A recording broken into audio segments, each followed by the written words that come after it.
Chapter 7 of The Thief of Always, A Present from the Past.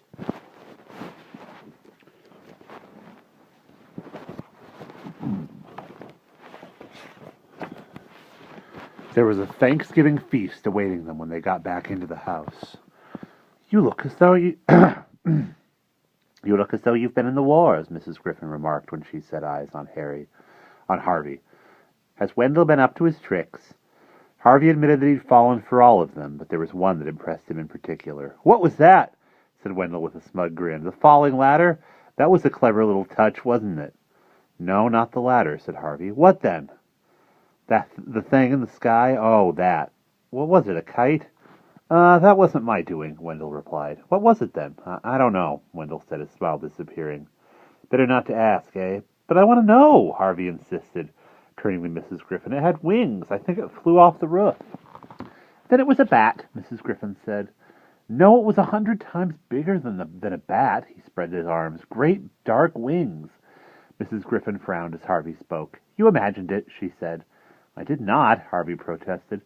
Why don't you just sit down and eat, Mrs. Griffin replied. If it wasn't a bat, then it wasn't anything at all. But Wendell saw it too, didn't you, Wendell? He looked around at the other boy, who was digging into a steaming plate of turkey and cranberry sauce. Who cares? Said Wendell, chewing as he spoke. Just tell her you saw it, Wendell shrugged. Maybe I did, maybe I didn't. It's Halloween night. It's supposed to be boogeymen out there. But not real ones, said Harvey. A trick's one thing, but if that beast was real... As he spoke, he realized he was breaking the rule he'd made on the porch. Whether the winged creature was real or not, it didn't matter. This was a place of illusions. Wouldn't he be happier here if he just stopped questioning what was real and what wasn't? Sit down and eat, Mrs. Griffin said again. Harvey shook his head. His appetite had disappeared. He was angry, though he wasn't quite sure at whom. Maybe at Wendell for his shrugs, or Mrs. Griffin for not believing him, or himself for being afraid of illusions. Maybe all three. I'm going up to my room to change, he said, and left the kitchen. He discovered Lulu on the landing, staring out the window. Wind gusted against the glass, reminding Harvey of Rictus's first visit. It wasn't rain the gusts were bringing, however. It was powdery snow. It'll be Christmas soon, she said. Will it? There'll be presents for everyone. There always are. You should wish for something. Is that what you're doing? She shook her head. No, she said. I've been here so long I've got everything I ever wanted. Would you like to see? Harvey said yes, and she led him up the stairs to her room, which was immense and filled with her treasures.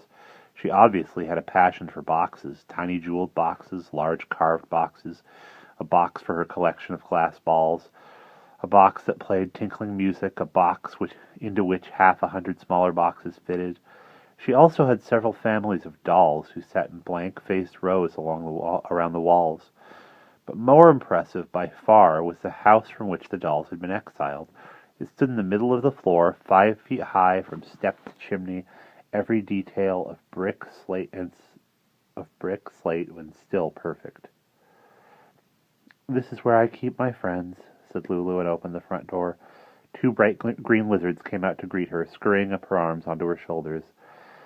The rest are inside, she said. Take a look. Harvey peered through the windows and found that every perfect room in the house was occupied. There were lizards lounging on the beds, lizards snoozing in the baths, lizards swinging from the chandeliers. He laughed out loud at their antics. Aren't they fun? Lulu said. Great, he replied. You can come up and play with them any time if you want. Thanks. They're really very friendly. They only bite when they're hungry. Here, she plucked one off her shoulders and dropped it into Harvey's hands. It promptly ran up and perched on his head, much to Lulu's amusement.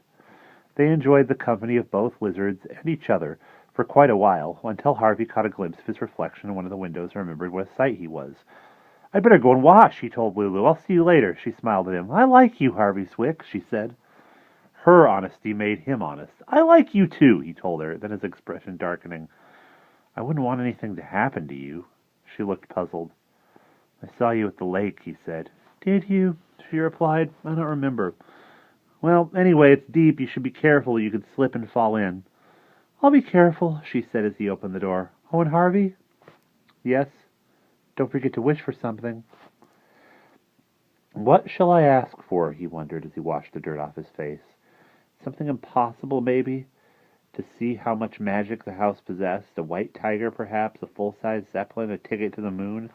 The answer came from the depths of his memory. He'd wished for a present he'd been given and lost a long time ago. A present that his father had made for him, which Mr. Hood, however much he might want to please his new guest, would never be able to duplicate. The Ark, he murmured. With his face washed and the scratches he'd got from them in the thicket worn like war wounds, he headed back downstairs to find that once again the house had performed an extraordinary transformation. A Christmas tree so tall that the star on its summit prickled the ceiling stood in the hallway, the colors of its twinkling lights sweeping into every room. There was a smell of chocolate in the air, and a sound of carols being sung in the living room. Mrs. Griffin was sitting beside a roaring fire with Stew Cat purring in her lap. "Wendell's gone outside," she told Harvey. "There's a scarf and gloves for you by the front door."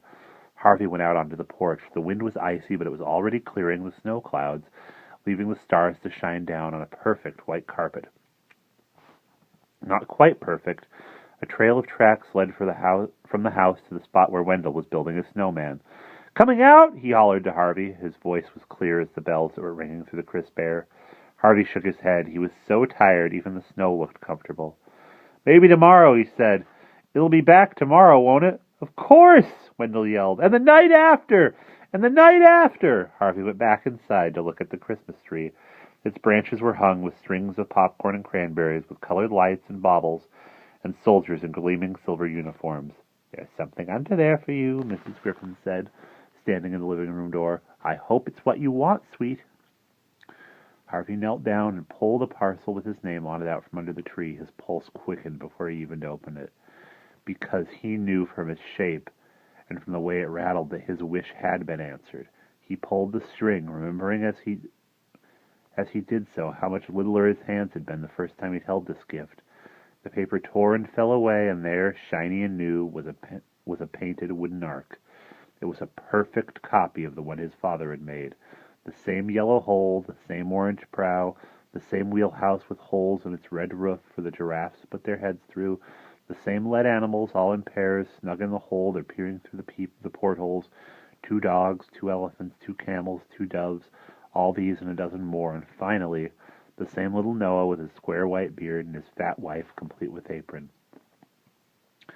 "How did he know?" Harvey murmured.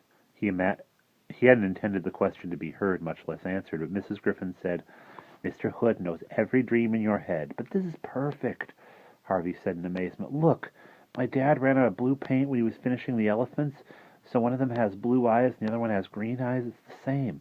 It's exactly the same." "Does it please you, then?" Mrs. Griffin asked. Harvey said it did, but that wasn't entirely the truth. It was eerie to have the ark back in his hands when he knew the real one had been lost.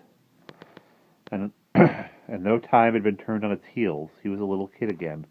He heard Wendell stamping the snow off his feet at the front door, and suddenly, embarrassed to have such a childhood present in his hands, he gathered up the wrapping and hurried away upstairs, intending to head back down for some supper.